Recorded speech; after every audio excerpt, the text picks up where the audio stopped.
ពីលោកគ្រូក្នុងវីដេអូនេះខ្ញុំសូមបង្ហាញទាក់ទងទៅនឹងការបញ្ចូលបន្ទុកនិងតារាងប្រកាសលទ្ធផលទាំងពីរនេះតែម្ដងអញ្ចឹងដើម្បីបញ្ចូលបន្ទុកបានគ្រូគ្រាន់តែបញ្ចូលបន្ទុកនឹងមក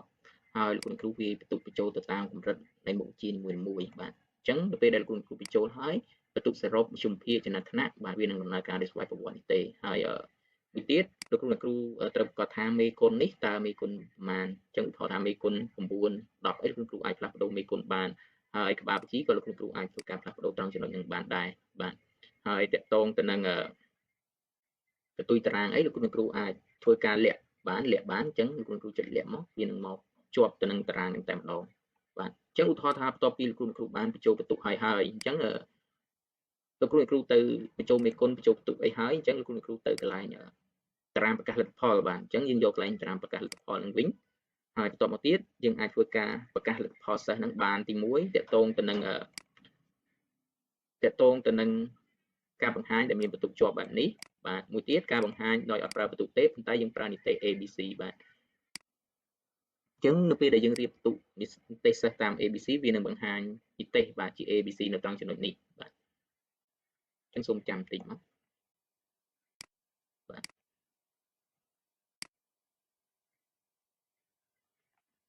អញ្ចឹងយើងចាំមួយផ្លែតមកវានឹងរៀបទៅតាមនីតិបាទនីតិឈ្មោះអក្សរកអហើយនីតិ ABC ទៀតអញ្ចឹងលោកគ្រូក៏អាចតម្រៀបបាទតាមរយៈលំដាប់បន្ទុកផងដែរយើងអត់យកតាមឈ្មោះអក្សរក្រមទេយើងយកតាមចំណាត់ថ្នាក់បាទអញ្ចឹងចំណាត់ថ្នាក់អ្នកណាលេខ1គឺវានឹងចាប់យកមកខាងមុខនេះវិញបាទអញ្ចឹងវានឹងរៀបតាមចំណាត់ថ្នាក់ហើយលំដាប់បន្ទុកបែបនេះបាទអញ្ចឹងលេខ1មានប្រមាណអ្នកហើយចំណាត់ថ្នាក់បែបនេះហើយមួយទៀតយើងរៀបតាមចំណាត់ថ្នាក់ដូចគ្នាប៉ុន្តែយើងបង្ហាញជាអ្នកនីតិ ABC វិញយកផ្លាស់ប្ដូររៀបចំចំណាត់ថ្នាក់តាមនីតិវិញអញ្ចឹងបាទអញ្ចឹងវាបានបង្ហាញជាលក្ខណៈនីតិបែបនេះហើយចំណាត់ថ្នាក់បែបនេះបាទអញ្ចឹងលោកគ្រូអាចធ្វើការឃើញបានបាទនីតិល្អប្រសើរហើយមធ្យមភាគបន្ទុកអីបែបហ្នឹងបាទអញ្ចឹងតាមចំណាត់ថ្នាក់ប៉ុន្តែឈ្មោះអត់តាមអក្សរក្រមទេបាទអញ្ចឹងលោកគ្រូអាចធ្វើការប្រកាសលទ្ធផលបានហើយបើសិនជាលោកគ្រូមានថ្នាក់ទី8ទី9អីខ្ញុំគិតថាគួរតែលោកគ្រូតែ copy file នេះហើយដាក់ឈ្មោះទី7ទី8មកដោយដាច់ដោយឡែកដល់ក្នុងករណីដែលលោកគ្រូអត់ចំលុបបាទចង់លុបបន្ទុកហើយយើងបញ្ចូលវាច្រើនដងជាងលោកគ្រូ copy វាច្រើនមកតាមកម្រិតថ្នាក់ឬក៏លោកគ្រូអាចធ្វើការផ្លាស់ប្ដូរហើយលុបក៏បានដែរហ្នឹងអាស្រ័យលើតម្រូវការរបស់លោកគ្រូទេអាចលុបហើយជ្រើសរើសថ្នាក់ហ្នឹងក៏បានដែរបាទហើយបញ្ជាក់ផងដែរតកតងទៅនឹង